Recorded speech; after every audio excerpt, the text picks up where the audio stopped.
सभी को सादर जय जिनेन्द्र। आज की इस द्रव्य संग्रह भी कक्षा में आप सभी का हार्दिक स्वागत है।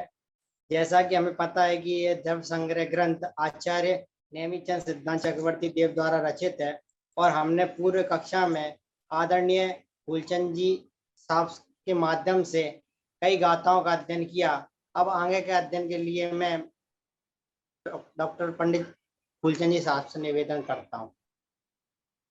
सभी को नमो जनानम। जैसा कि आप सभी जानते हैं कि हम सभी लोग इस बहुत अच्छे प्राकृत सरल प्राकृत भाषा में और निश्चय नय और व्यवहार नय दोनों की दृष्टियों से अपन लोग द्रव्यों का तत्वों का विवेचन यहाँ पर पढ़ रहे हैं। ये स्वाध्याय हम लोग कर रहे हैं, पर इसमें जो ज्ञान दिया गया है वो ऊंचे से ऊंचा और बिल्कुल ये समझ लीजिए कि उच्च कोटि का तो है ही, पर साधारण लोगों के लिए भी बहुत लाभप्रद है। इसमें जो चीजों का वर्णन किया गया है, विवेचन किया गया है, तो इस दृष्टि से हम लोग इसे को पढ़ रहे हैं। और आज आप लोग बिल्कुल ये 11वीं गाथा प्रस्तुत कर दो।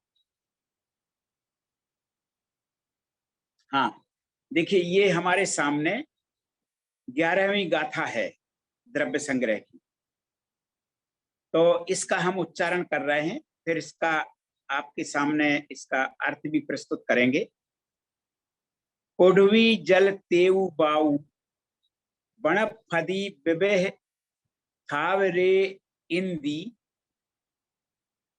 बिग तिग चदु पंचखा तस जीवा होंती संखादी। एक बार फिर से पढ़ रहे हैं और फिर बिल्कुल किसी से पढ़वा लेना इसको। कोढ़वी जल तेऊ बाऊ बण फदी विवेह थावरे इंदी बिग तिग चदु पंचखा तस जीवा होंती संखादी। ये हमारे सामने गाथा है और इसका हम पहले एक बार अर्थ सामान्य अर्थ इसी तरह से बतला देते हैं। देखिए इसमें जो 6 जीव निकाय बतलाए गए हैं, पृथ्वी, आप, तेज, वायु, वनस्पति, ये स्थावर होते हैं और फिर एक त्रस जीव होते हैं। तो ये इस तरह से 6 जीव निकाय कहलाते हैं। एक इंद्रिय से लेके पंचेंद्रिय तक के जो जीवों का विभाजन किया गया है, ये 6 जीव निकायों में किया गया है। तो उसका ही यहाँ पर इस गाथा में विवेचन किया गया है। इसका हम एक बार केवल हिंदी में अर्थ बोल दे रहे हैं, उसके बाद में ये फायदा रहेगा कि आप लोग सरलता से हम इसको अभी आपके सामने पूरी प्राकृत के आधार पर समझाएंगे और पहले समझ लें तो वो चीजें जल्दी लगेंगी आप। जैसे इसका अर्थ है कि पुढ़ पृथ्वी कायक, पुढ़वी जल, जल कायक, तेऊ माने अग्नि कायक, बायु माने वायु कायक, वनस्पति वनस्पति। इस प्रकार से पृथ्वी आप माने जल, तेज तीसरा, वायु चौथा और वनस्पति ये 5। ये विविध थावरे इंद्रिय। देखो एक गाथा में उन्होंने कितनी वो कह रहे, ये अनेक प्रकार के स्थावर कायक जो जीव होते हैं वो ए इंदी थावर, थावरे में का ए निकाल लेंगे, रा में जो ए है उसको अलग कर देंगे तो ए इंदी, ये सब एकेंद्रीय जीव कहलाते हैं। ठीक है ना। और अब देखिए ये होगा। अब आगे देख लें, संखादि और संख्यादि। जो संख होते ना, जो संख आदि जो जीव होते हैं वो क्रमशः आदि लगा दिया है ना उसमें, और आगे चींटी वगैरह सब आ जाएंगी। तो ये बिग माने होता 2 इंद्री। बी आप लोगों ने प्राकृत पढ़ी है तो आप देखा होगा, उसमें 2 को बी आता है। तो बिग, तिग यानी त्रि इंद्रिय, चदु 4 इंद्रिय और पंचअक्खा माने 5 अक्ष माने होता इंद्रिय। यहाँ पे देखिए इन्होंने क्या है, अब हर एक शब्द में लगाना है बेगे बेगे बेगे अक्खा, तेगे अक्खा, चतु अक्खा, पंचअक्खा, इस तरह से, यानी 2 इंद्रिय, 3 इंद्रिय, चतुरेंद्रिय और पंचेंद्रिय, ये जो होते हैं ये संख्य आदि तस जीवा होंती, ये त्रस जीव कहलाते हैं। यानी जीव को दो भागों में विभाजित कर दिया, एक स्थावर कायक और एक त्रस कायक। तो स्थावर कायक में ये ऊपर बतला दिए हैं 5 जीव, 5 प्रकार के जीव, और अब जो ये कह दिया कि तस जीव और संख्य आदि जो होते हैं, यानी 2 इंद्रिय से लेकर के पंचेंद्रिय तक के जीव त्रस होंती, तस होंती, तस जीवा होंती, त्रस कायक जीव कहलाते हैं। ये कह दिया इन्होंने यहाँ पे। देखिए अब आप लोगों को गाथा स्पष्ट हो गई होगी, तो अभी हम एक बार फिर से बतला दे रहे हैं, फिर उसके बाद में आप लोगों से पूछ लेंगे। पुढवी जल तेउ बाऊ, पृथ्वी कायक जीव, जल कायक, तेज कायक माने अग्नि कायक, और वायु माने वायु कायक, और वनस्पति वनस्पति कायक। इस प्रकार से एकेंद्रीय जीव अनेक प्रकार के होते हैं, विवेह ये कह दिया इन्होंने। और अब आया तस जीवा, संख आदि तस जीवा, यानी संख्य आदि जो त्रस जीव हैं वो वेग 2 इंद्रिय क्रमशः लगाते हैं। संख होता है जो होता है वो 2 इंद्रिय होता है, और तिग तिग होता है यानी 3 इंद्रिय जीव होता है, चींटी लट वगैरह। और 4 इंद्रिय जो होते हैं वो भौरे पतंगे आदि 4 इंद्रिय जीव होते हैं। और पंचअक्खा और 5 इंद्रिय जो जीव होते हैं, मनुष्य आदि पशु पक्षी आदि जो होते हैं वो सब पंचेंद्रिय जीव होते हैं, वो त्रस जीव कहलाते हैं। इस प्रकार से ये उन्होंने पूरी गाथा का सामान्य हमने अर्थ बताया। अब थोड़ापन इसमें और भी विवेचन से चलेंगे। उसके पूर्व हम चाहेंगे कि आप लोग इसका एक गाथा पढ़ें और इसका अर्थ बतलाएं, क्योंकि हम आप लोगों से सुन लेंगे तो ये पता चल जाएगा कि ये गाथा अभी कहीं पर किसी को कोई शब्द नहीं आया है, तो हम उसको बताएंगे। विपुल पढ़वा लो इसको। जी दीप्ति जी आप पढ़िए गाथा को। पुढवी जल तेउ वायु, वनस्पति विविह था वरे इंदी, विगत्य चतु पंचका, तज जीवा होंती संखादि। हाँ अर्थ कीजिए आप। पुड़ मीन्स पृथ्वी कायिक, जल नहीं पुड़वी, पुड़वी माने पृथ्वी। पुड़वी मीन्स पृथ्वी कायिक, जल जल कायिक, तेयु अग्नि कायिक, वायु वायु कायिक, वनस्पति कायिक। इस प्रकार एकेंद्रिय जीव अनेक प्रकार के होते हैं। फिर नहीं इसमें थावर शब्द भी आया है ना, ये स्थावर जीव कहलाते हैं। ये बोलिए ना, ये एकेंद्रीय जीव होते हैं। अच्छा, स्थावर जीव एकेंद्रीय होते हैं। हाँ। फिर देखे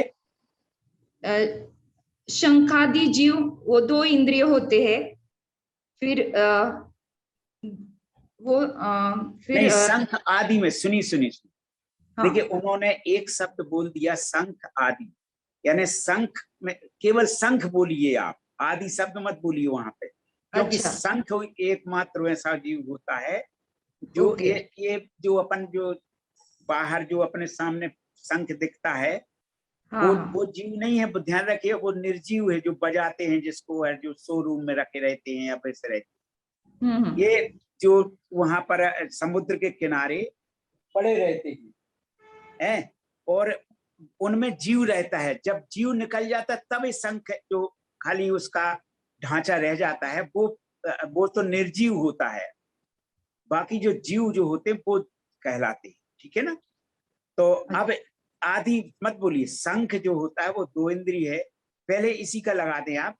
ये 2 इंद्रिय, तिग माने त्रिइंद्रिय, चतु माने चार इंद्रिय, पंचअखा अख है, पंच माने पंच पंचेंद्रिय। अखा, अखा माने होता है इंद्रिय, अखा माने अक्ष, अक्ष इसमें है अक्षा, अक्ष यानी ये इन्होंने इसके बता दिए ना, 2 इंद्रिय, 3 इंद्रिय, 4 इंद्रिय, 5 इंद्रिय ने 4 प्रकार के बता दिए।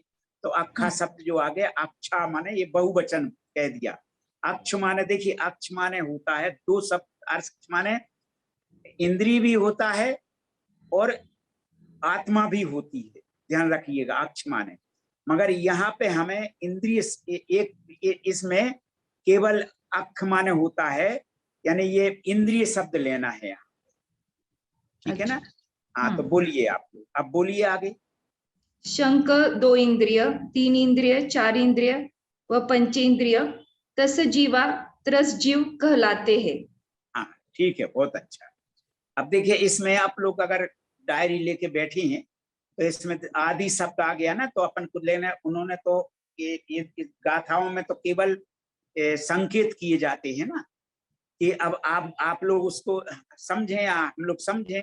तो शंख माने, देखो इन्होंने केवल 2 इंद्रिय का कह दिया कि 2 इंद्रिय शंख होता है, और चीटी लट आदि जो होते हैं वो 3 इंद्रिय होते हैं, और भौरे पतंगे आदि जो होते हैं वो 4 इंद्रिय होते हैं। और अब इन्होंने पंचेंद्रिय जो होते हैं वो कौन कौन होते हैं वो सब जानते हैं, हम सब लोग जो हैं आज पशु पक्षी वगैरह हैं, ये सब पंचेंद्रिय हैं। तो ये कह दिया इन्होंने यहाँ पर, इसका अर्थ ये यानी वो त्रस कहलाते हैं, यानी 2 इंद्रिय से लेके पंचेंद्रिय तक के जीव त्रस होते हैं, त्रसदायक जीव कहलाते हैं। ठीक है, मेरी समझ में इस गाथा का अभी आप लोगों को सभी को अर्थ आ गया होगा, और यदि ना आया हो तो कोई इसमें पूछ लें, या फिर अभी आगे पढ़ लें, फिर अपन अंत में प्रश्न उत्तर रखेंगे, ठीक है ना।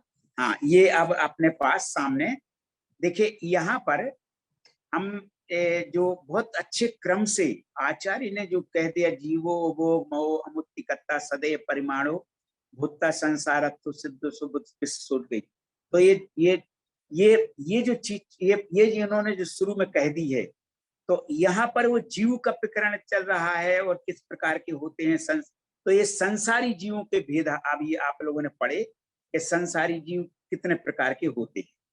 अब आपके हमारे सामने अभी देखो जीव का ही प्रकरण चल रहा है, संसारी जीव का। तो अब ये कह रहे हैं कि अब 12वीं गाथा पढ़ ले, ठीक है ना। तो ये अब 14 प्रकार के जो जीव समास होते हैं उनके विषय में यहाँ पर बतलाते क्या है, देखिए, यानी जीव के और कितने भेद होते हैं वो बतलाते हैं। समणा अमणा लेया, कि देखिए इसमें अपन कितने सही ढंग से अपन इसको समझ सकते हैं। समणा यानी पहले एक बार गाथा पूरी पढ़ दें, फिर उसके बाद में अर्थ बताते हैं। समणा अमणा लेया पंचिंदीय लिम्मणा परे सब्बे बादर सुह में इंदी। देखो उधर भी ए इंदी आया था, यहाँ भी वो ही आ गया, ठीक है ना। सब्बे पज्जत इधर आए, ये गाथा हमने आपके सामने प्रस्तुत की। अब देखिए इसको देख लें हम लोग। समणा यानी मन सहित, समना, तो ये आप लोग जानते हैं समनस्क जीव को, देखिए समना यानी मन सहित जीव को समनस्क भी बोलते हैं और संगी शब्द भी बोलते हैं, ठीक है ना। और अमणा यानी मन रहित, लेया यानी मन रहित यानी अमनस्क या असंगी। ये जो पंचेंद्रिय जीव होते हैं ये 2 प्रकार के होते हैं। लेया माने जानना चाहिए, कौन कौन से, एक समनस्क और एक अमनस्क, या संगी और असंगी, ये 2 प्रकार के जीव होते हैं पंचेंद्रिय। और बाकी के सब परे सब्बे यानी जो बाकी के जो जीव होते हैं, देखो पंचेंद्रिय को इन्होंने कह दिया खाली, अब बाकी अपने सामने बचे 2 इंद्रिय, 3 इंद्रिय, चतुरिंद्रिय, ठीक है ना, और 1 इंद्रिय भी, 1 इंद्रिय, 2 इंद्रिय, 3 इंद्रिय, चतुरिंद्रिय। ये जो बाकी के सब्बे परे उसके बाद के, यानी केवल पंचेंद्रिय जीवों में 2 प्रकार के भेद बतला दिए, समनस्क, अमनस्क, संगी, असंगी।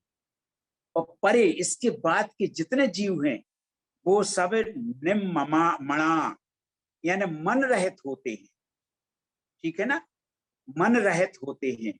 यानी इसके बाद कौन कौन से, यानी कौन कौन से बचे जीव इनमें जो मन रहित होते हैं, तो वो होते हैं यानी 2 इंद्रिय से लेके 1 इंद्रिय से लेके 4 इंद्रिय तक ये जीव मन रहित होते हैं, निम्मणा यानी मन रहित, ठीक है ना।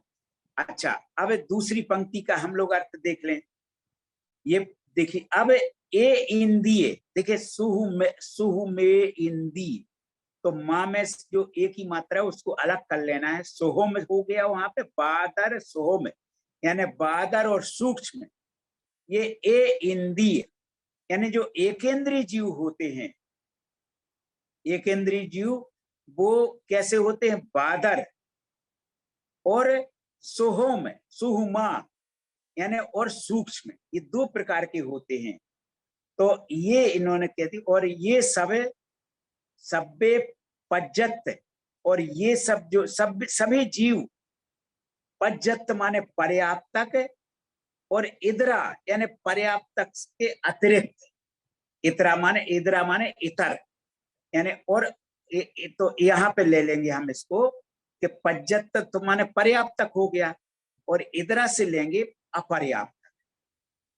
तो उन्होंने कह, इसका पूरा आप इस तरह अर्थ शुरू, तो देखो हम हिंदी में बोल रहे हैं, अब आप लोग उससे प्राकृत में मिला जाइए कि पंचेंद्रिय जीव संगी और असंगी यानी समनस्क और अमनस्क, मन सहित और मन रहित हो, ये 2 प्रकार के होते हैं। और शेषा नहीं परे यानी शेष, इसके बाद के सभी जीव, सब्बे जीवा परे निम्मणा यानी मन रहित होते हैं, यानी असंगी होते हैं, अमनस्क होते हैं, सीधा ये मतलब हो गया। और बाकी के क्या कह रहे, और बादर सोहोम इंद्रिय यानी एकेंद्रीय जीव जो होते हैं। अब आप जानते हैं एकेंद्रीय जीव अभी आया ना, पृथ्वी जल तेऊ आओ, ये है ना, तो ये सब एकेंद्रीय जीव होते हैं। ये भी, इनके भी 2 प्रकार के भेद होते हैं। कौन कौन से, बादर और सोहोमा माने सूक्ष्म, ये 2 प्रकार के होते हैं। और सब्बे इदरा यानी सभी जो मतलब जो सब्बे पज्जत इदराए, और बाकी के जो जीव, सब जीव कह रहे हैं, सभी जीव पर्याप्तक और अपर्याप्तक होते हैं। ये पूरी गाथा का अर्थ हुआ।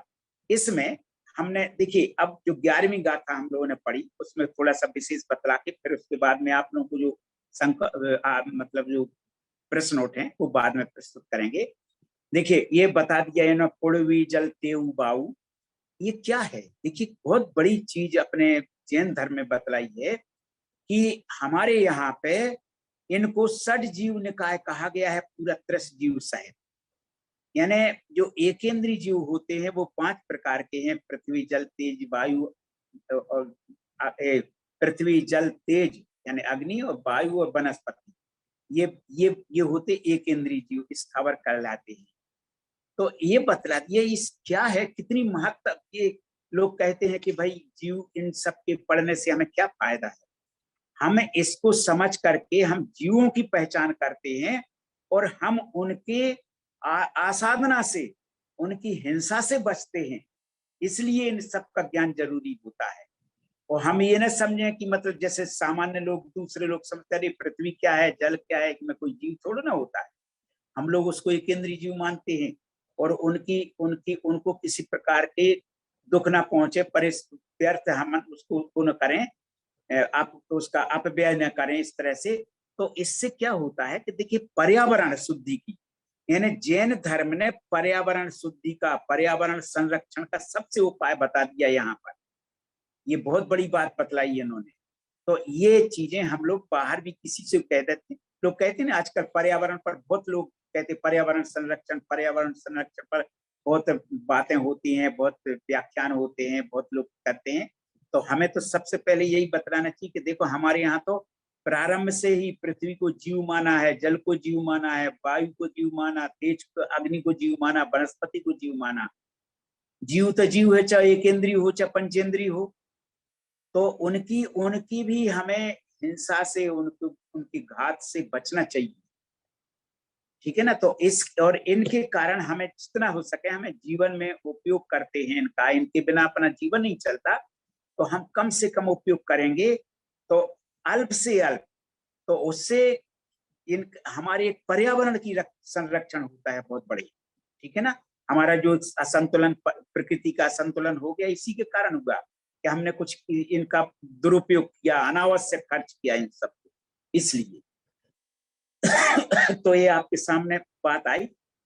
ये अब 12वीं गाथा फिर से ले लें। अब इसमें कुछ चीजें बतलाने का है 12वीं गाथा का। ये वस्तुतः 12वीं गाथा में हम लोगों ने ये कह दिया कि 14 प्रकार के जीव समाज बतला दिए, ठीक है ना। तो इनमें इसमें ये बता दिया है कि देखे पंचेंद्रीय जीव संग, पहले कह दिया संगी असंगी होते हैं, 2 प्रकार के हैं। शेष सभी जीव असंगी माने मन रहित होते हैं। फिर एकेंद्रीय जीव जो होते हैं, ए इंद्रिय यानी एकेंद्रीय जीव बादर और सूक्ष्म होते हैं, और सभी जीव पर्याप्तक और इदरा माने अपर्याप्तक, ये हो इस प्रकार के होते हैं। ये चीजें इन्होंने यहाँ पे पूरी चीज बतला दी। अब किसी से विपुल इसका किसी से अर्थ पूछ लो, गाथा पढ़वा दो, तो फिर इसका थोड़ा सा अपन और विवेचन करके आगे बढ़ेंगे। आप स्टार्ट कर सकते हैं, पढ़वा लीजिए और अर्थ करवा लीजिए। जी ललिता जी।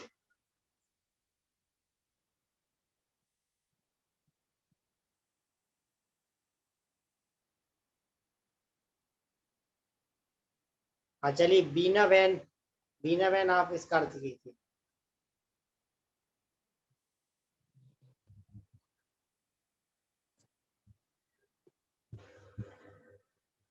चलिए प्रिंसी जी आप इसका अर्थ कीजिए।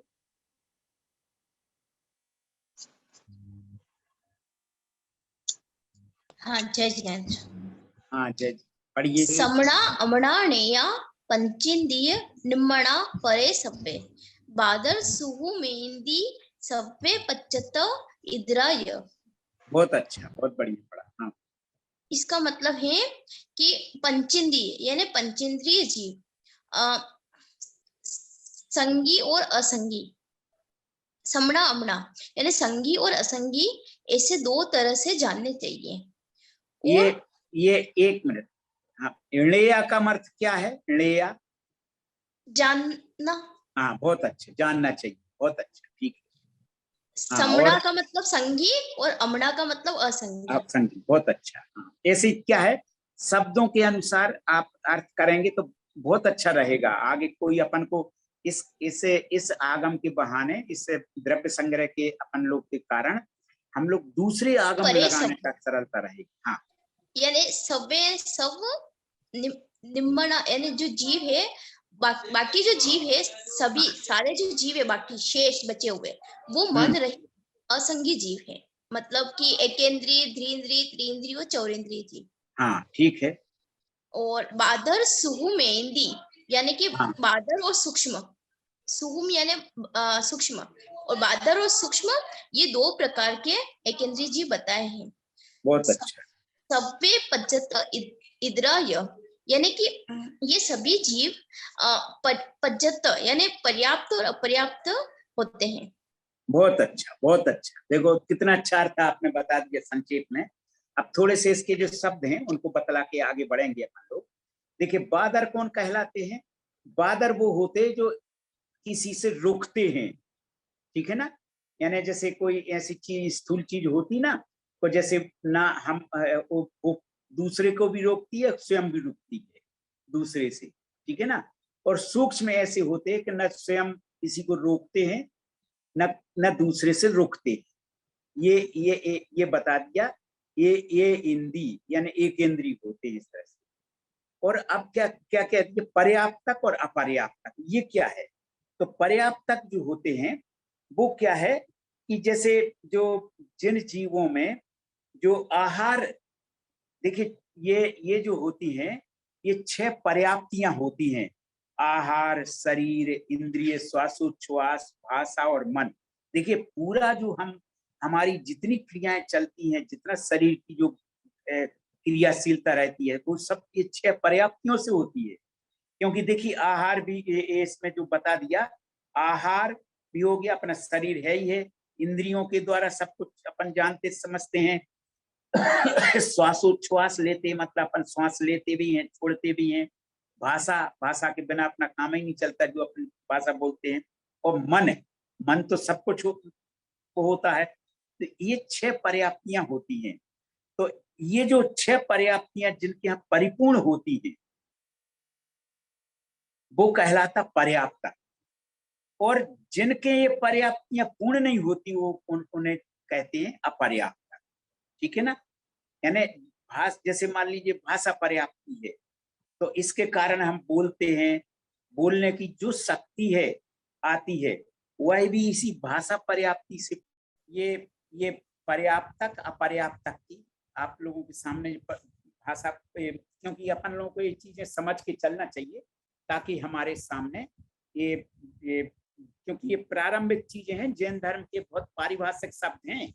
और ये शब्द और इसके ये अर्थ आपको कहीं नहीं मिलेंगे, ये केवल जैन शास्त्रों में ही मिलते हैं और जैन धर्म में ही मिलते हैं, इस दृष्टि से। और मेरी समझ में आपने बहुत अच्छा अर्थ बता दिया है। तो इसका 12वीं गाथा का, तो हम लोग अब आगे 13वीं गाथा चलेंगे। मेरी समझ में जिसको और भी कोई चीज समझना होगी, सो आप लोग आगे पूछ लीजिएगा, ठीक है ना। हाँ देखिए 13वीं गाथा। मग्गण गुण ठाणे ही मार्गणा और गुण स्थानों की अपेक्षा 14 भेद होते हैं। यानी देखो अब मग्गण गुण ठाणे ही है, 14 ही हवंती तय अशुद्ध नया। अब वो शुद्ध है, ठीक है। मिलने या संसारी सत्य शुद्ध शुद्ध नया, बहुत बिल्कुल ठीक आ गई। अब देखो इसको, इस गाथा को थोड़ा बड़े ध्यान से अपन को समझ के चलना है।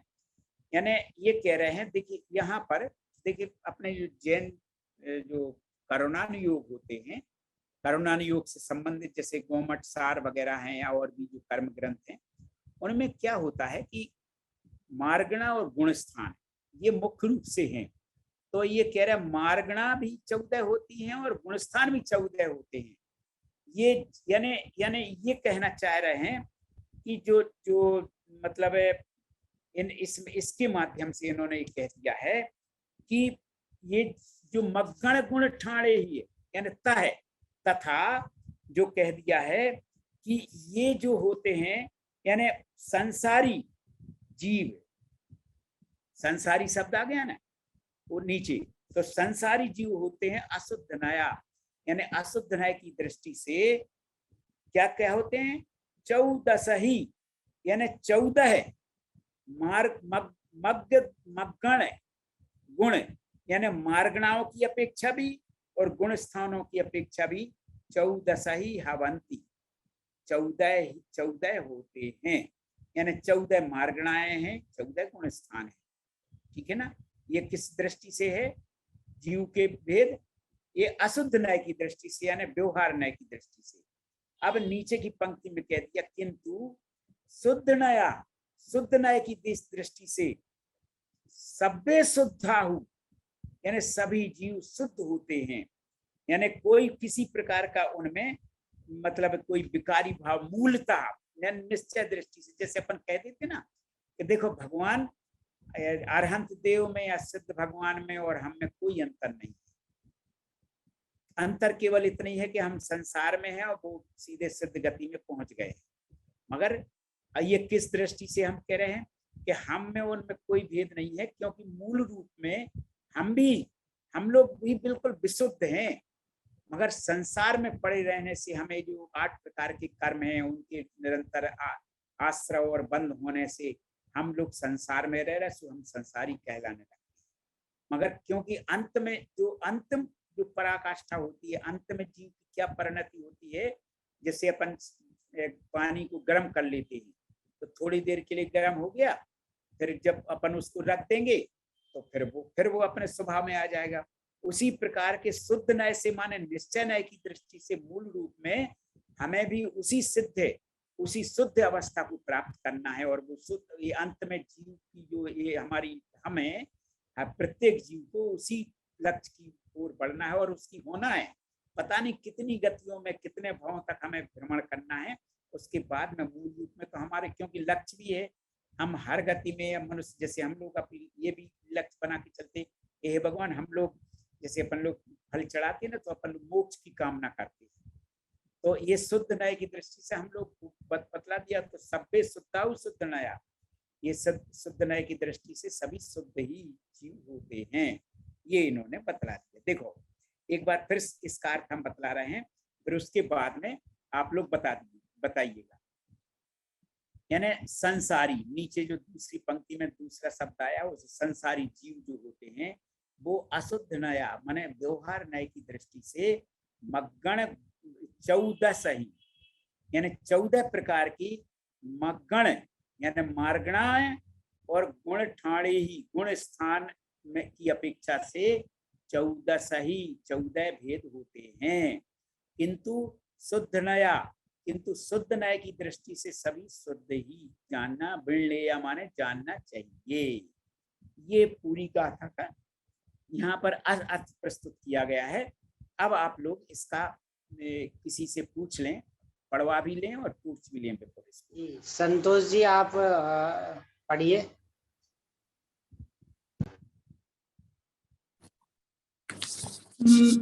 मग्गण गुण ठाणे ही 14 ही हवंती त अशुद्ध नया, निर्णया संसारी सवे शुद्धा हो शुद्ध।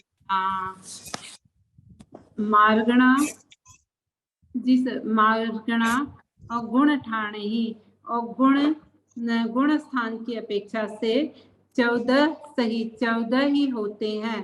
तह अशुद्ध नया, और तह मीन्स तथा, अशुद्ध नय की अपेक्षा से निर्णया संसारी, विनया संसारी, नहीं, सुनिए ऐसा है, हाँ। हम ना यहीं से पढ़े सीधे, यानी संसारी जीव कैसे होते हैं, तो उन्होंने कह दिया है अशुद्ध नया माने अशुद्ध नय की दृष्टि से, यानी मार्गणा 14 मार्गणा और 14 प्रकार के गुण स्थानों की दृष्टि से ये 14 होते हैं व्यवहार नय की दृष्टि से संसारी जीव। जी फिर से बोलिए संतोष जी। मार्ग गुण स्थान की अपेक्षा, संसारी जीव यहाँ नीचे से लियो ना। अच्छा, संसारी हाँ, संसारी जीव मार्ग अशुद्ध नया, अब अशुद्ध नय यानी अशुद्ध नय की दृष्टि से, अशुद्ध नय की दृष्टि से 14 के होते हैं। बहुत अच्छा, मतलब 14 मार्गणाएं 14 मार्गणा 14 गुणस्थान। हाँ, ये होती ना वो 14 प्रकार की मार्गणा, गति, इंद्रिय, काय, योग, वेद, कसाय, ज्ञान, संयम, दर्शन, लेस्य, भव्यत्व, अभव्यत्व, नहीं अभव्यत्व है नहीं, भव्यत्व, सम्यक्त्व, संगी और आहार, ये 14 संज्ञाएं होती, ये 14 प्रकार की मार्गणाएं होती, ठीक है ना। गति मार्गणा, इंद्रिय मार्गणा, काय मार्गणा, इस तरह से चीजें होती। मार्गणा माने वो अन्वेषण, उसमें खोजे जाते हैं जीवों, इन सब में, ठीक है ना। हाँ, तो ये 14 प्रकार की हो गए अशुद्ध व्यवहार नय की दृष्टि से। संसारी जीव 14 प्रकार के होते हैं। कौन कौन से, यानी मार्गणा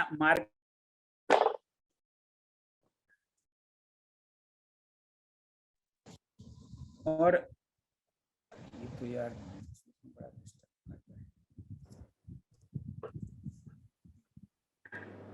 हाँ, तो और बाकी मूल शुद्ध नया यानी निश्चय नय की दृष्टि से सभी जीव शुद्ध होते हैं।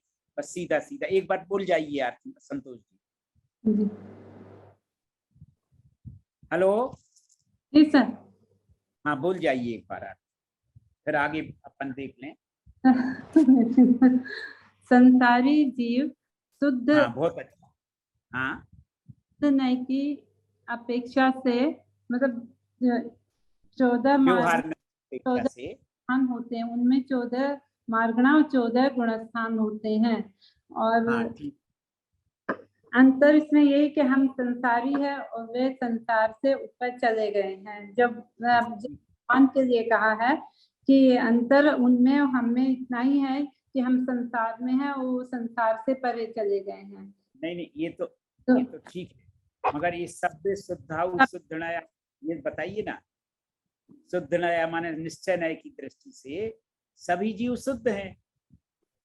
अशुद्ध की अपेक्षा 14 मार्गणा, 14 गुणस्थान और 14 जीव समासों के द्वारा ये जीव संसारी और अशुद्ध नय से सभी जीव शुद्ध ही है, ऐसा जानना चाहिए। नहीं शुद्ध नय की दृष्टि से, शुद्ध नय की दृष्टि से सभी जीव शुद्ध हैं, शुद्ध ही है, ऐसा जानना चाहिए। हाँ ठीक है। अब यहाँ पे थोड़ा और स्पष्ट कर दो, जैसे अशुद्ध नया कह दिया तो अशुद्ध नय को क्या बोलते हैं? व्यवहार नय। अच्छा हाँ व्यवहार। और शुद्ध नय को क्या बोलते हैं? निश्चय नय। बोलिए ना। हाँ जी सर, व्यवहार नय निश्चय नय। ठीक है ना। हाँ बहुत अच्छा, ठीक है। मेरी समझ में देखो इन्होंने भी काफी अच्छा बता दिया, पहली बार ही उन्होंने पढ़ा फिर भी इतना अच्छा बता दिया है। एक बार मेरी समझ में इसको विपुल हाँ एक और किसी से पढ़वा लो जल्दी से। जी अर्थ लगवा लो। हाँ शकुन जी।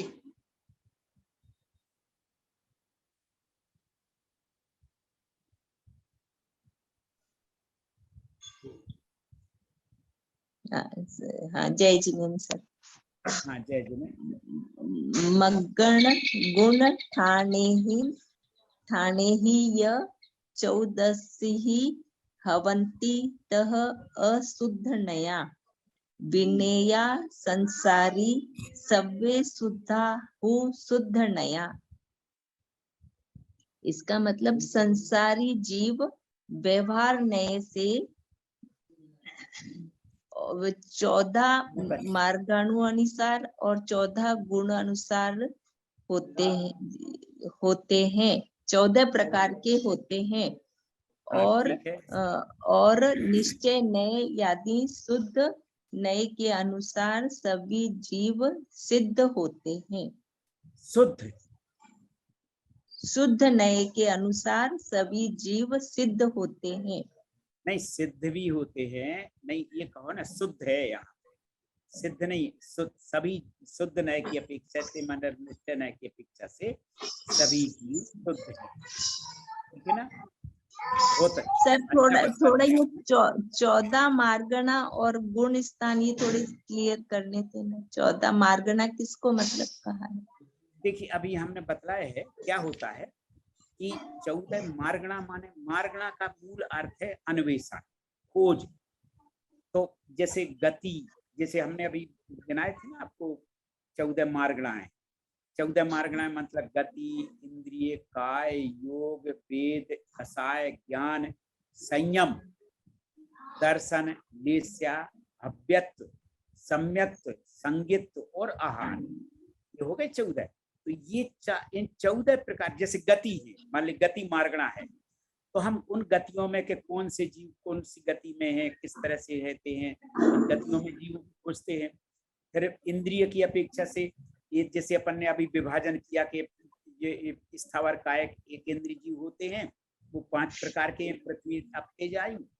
तो ये अपन क्या कर रहे हैं, यानी इनमें अपन इन जीवों को खोज कर रहे हैं, यानी जीवों को इसको का, क्योंकि सारे जीव जितने होते हैं संसार में अनंत अनंत जीव हैं, मगर अपन कह देते कि ठीक है 5 पंचेंद्रिय तक के जीव जो होते हैं, या अपन उनका पूरे संसार के सभी जीवों का विभाजन 2 भागों में कर दिया, स्थावर कायक और त्रस कायक, बस हो गया, 2 शब्दों में बोल दिया। फिर इसी तरह से हम लोग क्या कहते हैं 14 मार्गणाएं कहलाते हैं। हम लोग कभी गोमठ सार जीवकांड वगैरह या और भी जो कर्म ग्रंथ पढ़ते हैं उनमें मार्गणाओं का गुण स्थानों का बहुत अच्छा विवेचन रहता है। और गुण स्थान तो आप लोग देखे ही हैं, ये इसमें मतलब जैसे मिथ्यु शासन मिश्र, मिथ्यात्व सासाधन मिश्र, इस तरह से जो 14 प्रकार के गुण स्थान हैं वो 14 प्रकार के गुण स्थानों की बात यहाँ पे कही गई, ठीक है ना। तो ये कह रहे हैं कि हमने, देखिए ये कह रहे हैं कि सभी जीव तो वैसे शुद्ध हैं, एक शब्द में किस दृष्टि से, शुद्ध नय की दृष्टि से, यानी निश्चय नय की दृष्टि से, मगर अशुद्ध नय की दृष्टि से मार्गणाएं भी 14 है और गुणस्थाने भी 14 है, तो ये जीव समास होते हैं इसमें 14 जीव समास। तो इस तरह से ये इन्होंने कह दिया, ठीक है ना। और कुछ अपने पास कितना समय है, अभी 10 मिनट का समय है, तो एक गाथा ले सकते हैं अगर, और या फिर आप लोगों को कोई चीज समझ में ना आई हो तो आप लोग पूछ भी सकते हैं इसमें। पूर्व कक्षा में प्रोफेसर साहब कुछ प्रश्न थे लेकिन हमारा समय नहीं था, प्रश्न ले लें, बहुत अच्छा। तो अगर अभी किसी के प्रश्न है क्या तो आप प्रश्न पूछ सकते हैं प्रोफेसर साहब से। प्रोफेसर साहब एक प्रश्न आया था पूर्व गाथाओं में, हमने देखा था जहाँ पर निश्चय ने, व्यवहार ने और शुद्ध ने की बात की गई थी। तो निश्चय ने, व्यवहार ने और शुद्ध ने, व्यवहार ने और निश्चय ने में तो हमें अंतर समझ में आ गया, लेकिन शुद्ध ने, ये तीसरा ने कौन सा आया? देखिए क्या है, हमने उस बार भी यही चीजें बताई थी कि शुद्ध नय, देखिए क्या होता है कि इन्होंने, देखिए नय तो मूलतः 2 ही हैं, ठीक है ना, निश्चय नय, व्यवहार निश्चय नय और व्यवहार नय 2 ही हैं, मगर इन्होंने कह दिया एक तीसरे प्रस्तुत किया। इन्होंने इस दृष्टि से कहा क्योंकि सिद्ध जो होते हैं, यानी मूलतः देखिए द्रव्य जो निश्चय नय की दृष्टि से भी कथन में बहुत अंतर आ जाता है, ठीक है ना, मगर जो शुद्ध नय कह दिया मतलब उसके बाद फिर कोई चीज नहीं बचती है, वो कहलाता है शुद्ध नय। यानी हम अगर किसी चीज की पराकाष्ठा या सबसे अंतिम शब्द बोलना है तो हमने कह दिया ठीक है, क्योंकि निश्चय नय को भी हम कई प्रकार से कह सकते हैं, ठीक है ना, और व्यवहार को तो खैर अनेक प्रकार से कहते ही हैं। तो जैसे उन्होंने कह दिया कि व्यवहार नय से जीव के इतने भेद हैं, 14 मार्गणाएं हैं, 14 गुण स्थानों में भी हम जीव को रख लेते हैं, और तो ये व्यवहार नय की दृष्टि से होता है। तो और ये इन्होंने कह दिया, वो निश्चय नय की दृष्टि से भी बतला दिया था, कुछ चीजें आगे पहले आ चुकी हैं, मगर शुद्ध नय कह दिया मतलब एक प्रकार से शुद्ध नय यहाँ पे उसको निश्चय नय कहा है। यहाँ देखिए एक जगह और आया था, इन 3 दृष्टियों से कहा था, मगर यहाँ पर जो शुद्ध नय है वो शुद्ध नय माने निश्चय नय, निश्चय नय की दृष्टि से सभी जीव शुद्ध होते हैं। कह दो आप, हम लोग कह देते हैं कि भाई भगवान में और हम में कोई अंतर नहीं है, तो ये सब हम लोग निश्चय नय यानी शुद्ध नय की दृष्टि से कह देते हैं। प्रोफेसर साहब ऐसा एक और आता है कि जब शुद्ध ने की बात आती है तो मन में आता है कि यानी प्योर, 100% प्योर है ना शुद्ध ने। हाँ, तो लेकिन जब अपन देखे शुद्ध ने तो एक और आता है परम शुद्ध निश्चय ने, तो फिर इसमें और शुद्ध ने में अंतर क्या से आएगा? देखो क्या है कि वही जो है, जो परम निश्चय नय की कहा ना, वही शुद्ध नय है।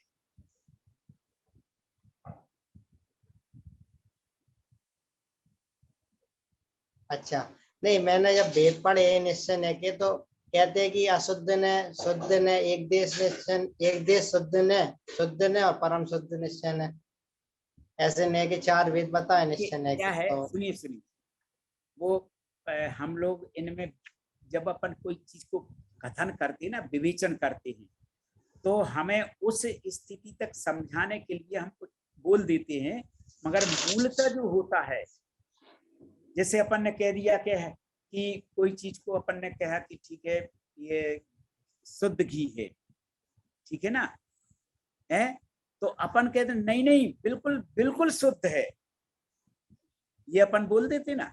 तो बोलने का कथन है, मगर मूलतः तो यही है ना कि शुद्ध है। तो निश्चय नय होता शुद्ध न, केवल ये है परम परम निश्चय नय और ये सब चीजें कोटियों में विभाजित कर देते हैं, मगर मूलतः ये सब चीजें केवल दो नय ही कहलाते हैं, एक व्यवहार नय और निश्चय नय। अब निश्चय नय को और भी अपन को समझाने के लिए या और विशुद्धता बतलाने के लिए अपन कह देते हैं परम शुद्ध नय और ये नय, बस। जी शकुन जी, आपका क्या प्रश्न है? शकुन जी, आप प्रश्न ले सकते हैं। सर एक वो 12वीं गाथा एक बार दिखाएंगे, उसमें एक थोड़ा सा शब्द 12वीं गाथा है, 12वीं गाथा एक बार उस फोकस कर दीजिए। 12वीं गाथा कौन सी? 12वीं। हाँ सर, इसमें ये जो था ना, सब्बे पज्जत इदराय, ये सेंटेंस सब्बे पज्जत इदराय, ऐसा है, हम बतला रहे हैं। यानी इन्होंने कह दिया कि सभी जीव, यानी देखिए इसमें कई प्रकार से जीवों का विभाजन किया है, समनस्क अमनस्क, ठीक है ना। और फिर इन्होंने कह दिया कि बाकी के जो जीव होते हैं, यानी पंचेंद्रीय जीव जो होते, एक बार अर्थ समझेंगे तो और स्पष्ट हो जाएगा। यानी पंचेंद्रीय जीव समनस्क और अमनस्क जानना चाहिए, जानना चाहिए। और बाकी के जीव जो होते वो कौन, बाकी के कौन बचे? 2 इंद्रिय से लेके 1 इंद्रिय से लेके चतुरिंद्रिय तक, वे सभी जीव निम्मणा, यानी बिना मन रहित होते हैं, अमनस्क होते हैं। और अब इन्होंने पर्याप्तक, सभ्य जीव, देखो इसमें जीवों को अनेक दृष्टियों से विभाजन किया, यानी पर्याप्तक जीव और अपर्याप्तक। इधरा माने अपर्याप्तक, यानी पर्याप्तक से इतर कौन कहलाएगा? अपर्याप्त, ठीक है ना। यानी सारे जीव पर्याप्तक और अपर्याप्तक होते हैं, यानी जिनकी पर्याप्तियां, जो 6 पर्याप्तियां हमने बतलाई थी ना, वो जो पूरी होती हैं, वो बतलाई थी ना कि ये मतलब है जैसे 6 पर्याप्तियों में बतलाया था ना, आहार, शरीर, इंद्रिय, स्वास्थ्य, भाषा और मन। ये जो 6 पर्याप्तियां जिनकी पूर्ण होती है वो पर्याप्तक कहलाते हैं, और जिनकी ये पूर्ण नहीं होती हैं वो इदरा माने अतर, इतर यानी अपर्याप्तक कहलाते हैं, ठीक है। तो सर पज्जत का मतलब पर्याप्त और इदरा का मतलब अपर्याप्त हुआ। हाँ देखिए, जैसे अपन कहते ना, जैसे किसी चीज को इतर बताना हो, ये जैसे अपन ने कह दिया जैन शब्द बोला मान लीजिए, और जैनेतर यानी जो जैन से नहीं है, जैनेतर हो गया ना। तो वो इतर जो बोला अपन ने, जैन इतर यानी जैनों के अतिरिक्त, यानी पर्याप्तक के अतिरिक्त जो होते हैं वो अपर्याप्तक कहलाते हैं। इदरा का मतलब इतर, अलग, उससे विपरीत। जैसे जैसे हमने कह दिया जैन और ये जैन, हम जैन हैं और बाकी के जैनेतर हैं, तो यानी जैन को अलग कर लिया, और जैनेतर यानी जैन की जो अतिरिक्त बाकी जो बचे हैं उसके उल्टे, यानी जो जैन नहीं है, बस इसका मतलब हो गया। यानी जो जैन नहीं है वो जैनेतर कहलाते हैं। उसी तरह से जो पर्याप्तक नहीं है वो इतर है, माने पर्याप्तक के बाद है, पर्याप्तक के विपरीत है, मतलब अपर्याप्त। हाँ सर समझ आ गया। एक सर क्वेश्चन ये था, जैसे हम बोलते कि अपर्याप्त जीव जिंदा नहीं रहते, तो हमने भाषा को एक पर्याप्ति बताया है, तो जो लोग नहीं बोल पाते तो उनको हम क्या बोलेंगे? वो फिर जब उनके जो भाषा, किसने कह दिया कि पर्याप्ति नहीं हो तो जिंदा नहीं रहता? सब बोलते हैं ना अपर्याप्त जीव, तो जिनकी पर्याप्ति पूरी नहीं होती। सुनिए, अरे पर्याप्तियां पूरी नहीं होती। देखिए एक बात बतलाएं आपको, अब कैसे पर्याप्तियां पूरी नहीं होती। जैसे जीव, पंचेंद्रीय जीव पैदा हुआ, अब उसको बोलना ही नहीं आ रहा है, भाषा ही मतलब निकल ही नहीं रहा है, तो वो कुछ अपर्याप्तक, मतलब एक पर्याप्ति की पूर्णता नहीं हुई ना उसकी, ठीक है ना। हाँ। अब मन रहित भी जीव होते हैं, तो वो मन रहित हो जाएंगे। और कभी कभी मतलब इंद्रियां भी कभी कभी पूरी नहीं होती हैं, शरीर भी किसी प्रकार का वो हो जाता है, ठीक है ना। तो क्या होता है कि ये चीज जो होती 6 पर्याप्तियां कोई जरूर, मतलब हम लोगों को सब पूरी पर्याप्तियां मिली है, क्योंकि हम हर क्रिया कर रहे हैं, हर कार्य कर रहे हैं, श्वासोच्छ्वास भी ले रहे हैं, आहार भी ग्रहण कर रहे हैं, शरीर भी है और भाषा भी बोलते हैं, ठीक है ना। तो ये सब क्या होता है, जैसे भाषा है तो भाषा वर्गणा के परमाणुओं को तद्रूप को परिवर्तित करने के कारण जीव की शक्ति जो को होती है, उसकी पूर्णता को भाषा पर्याप्त है।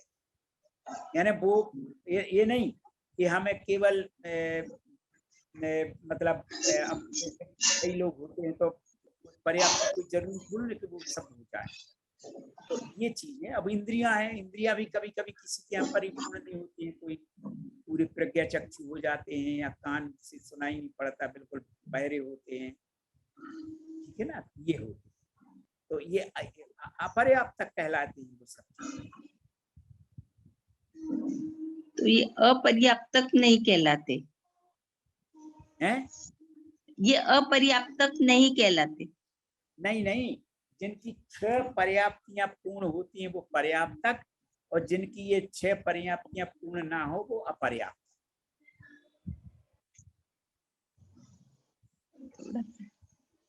तो फिर प्रोफेसर साहब यहाँ एक प्रश्न ऐसा उठ सकता है कि जैसे पंचेंद्रिय जीव है और उसकी आंख नहीं बनी, मान लो आंखों से अंधा है, मतलब नेत्र है उसके, तो वो अपर्याप्त हो गया?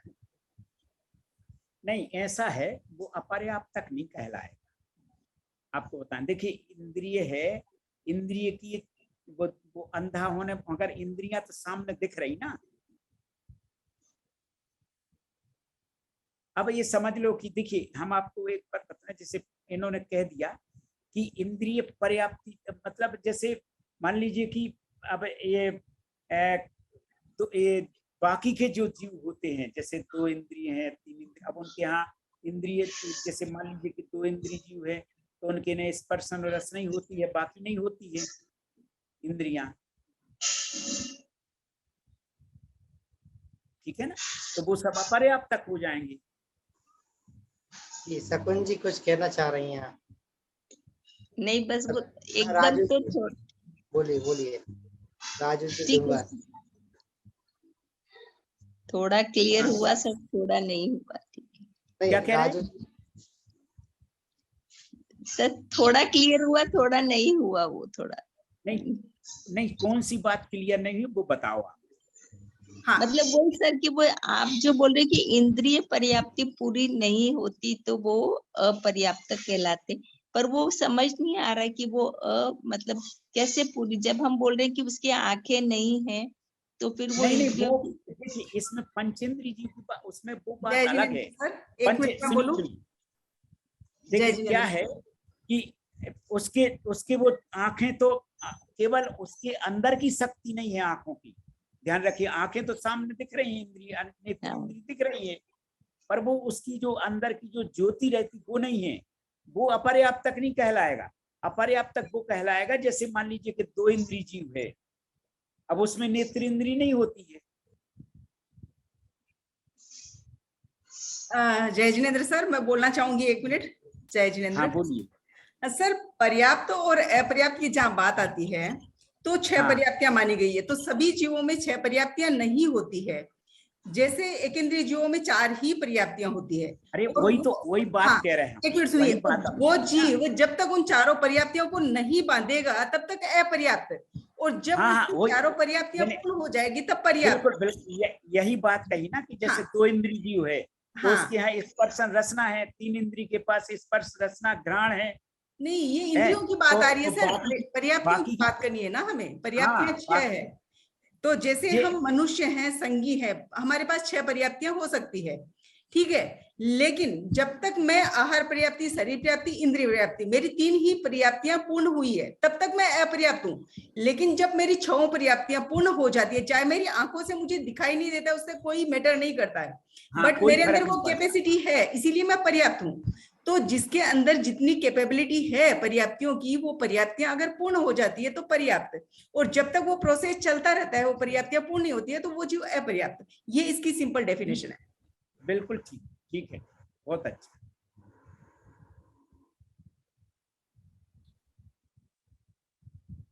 और एक कौन ये राजू, कौन, उनका क्या प्रश्न है? हाँ, उन्होंने ही बताया है, ये जो डेफिनेशन बता रही थी ना वो पर्याप्ति अपर्याप्त तक की, वो वही हाँ, बोल जब रही तक पूर्ण नहीं, ठीक है, बिल्कुल ठीक। जी। और कुछ है किसी का प्रश्न, या कोई गाथा में जो शब्द रह गया हो, समझ में नहीं आया हो?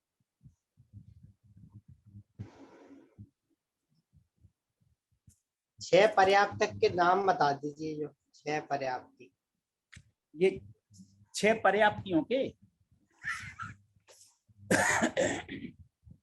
देखिए, आप आहार पर्याप्ति, शरीर पर्याप्ति, तीसरी इंद्रिय पर्याप्ति, चौथी श्वासोच्छ्वास यानी जो श्वास को लेते हैं और ग्रहण छोड़ते हैं, वो चौथी पर्याप्ति, भाषा पर्याप्ति पांचवी, और मनः पर्याप्ति ये छठी। ये छह पर्याप्तियां होती है,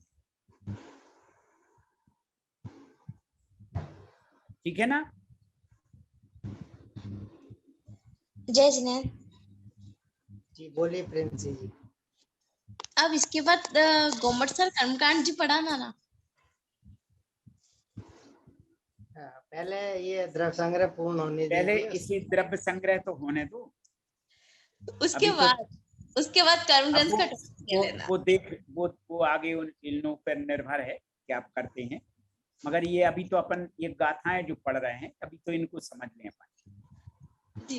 अभी तो 13 ही गाथाएं। देखिए क्या है, आपने बहुत अच्छी बात कह दी, गोमट सर की बात कह दी। क्या है, यही जिज्ञासा होती है कि जब हमें ये सब चीजें प्रारंभ की छोटी छोटी बातें अपन समझ में लेंगे तो आगे के ज्ञान की जिज्ञासा होती कि हम आगे और भी इन विषय में और आगे बढ़ें।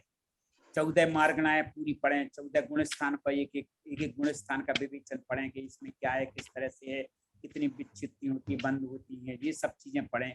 तो ये सब जिज्ञासा, ये सब आगे की चीजें, इसलिए इसको शुरू किया है द्रव्य संग्रह को। सो बड़े मतलब सोच समझ के प्रस्तुत किया है कि प्रारंभिक चीजें स्पष्ट हो जाएं, छोटे छोटे शब्द समझ में आ जाएंगे, तब हम बड़े शास्त्रों को ज्ञान करने में कोई कठिनाई नहीं जाए, एक रास्ता मार्ग खुल जाता है, ठीक है ना? जी जी जी। आप कोई प्रेरक प्रसंग बोल के फिर क्लास का एंड करिएगा। हाँ, आप ये कह रहे हैं कि कोई वंदना या कोई प्रार्थना करके क्लास को विराम देना है, ये कह हाँ, रहे कोई हैं? प्रेरक प्रसंग वगैरह कोई। जी। क्या हम अभी भी नहीं समझ पाए क्या कह रहे हैं? प्रोफेसर साहब ये कह रहे हैं कि जो हम क्लास को विराम देने जा रहे हैं, तो आप एक वंदना करके इस क्लास को विराम दे सकते हैं, मतलब वंदना सुनना चाह रही हैं आपके माध्यम से। अच्छा,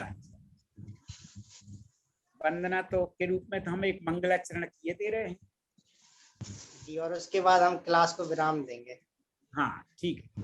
एक अपन के भगवान महावीर को नमन करते कर लें। नमः श्री वर्धमानाय निर्धूत कलिलात्मने सालोका नाम त्रिलोका नाम यद विद्या दर्पणाय। अब एक और प्राकृतिक देख लें। धम्मो मंगल मुक्किट्ठम अहिंसा संयमो तवो देवावी तम नमस्सन्ति जस्य धम्मे सयामन। बस ये हमने आपके सामने प्रस्तुत किया। जी, तो इसी के साथ हम आज की क्लास को यहीं विराम देते हैं। अगली क्लास हम अगले मंगलवार को फिर से प्रोफेसर साहब के साथ मिलेंगे। इसी के साथ सभी को सादर जय।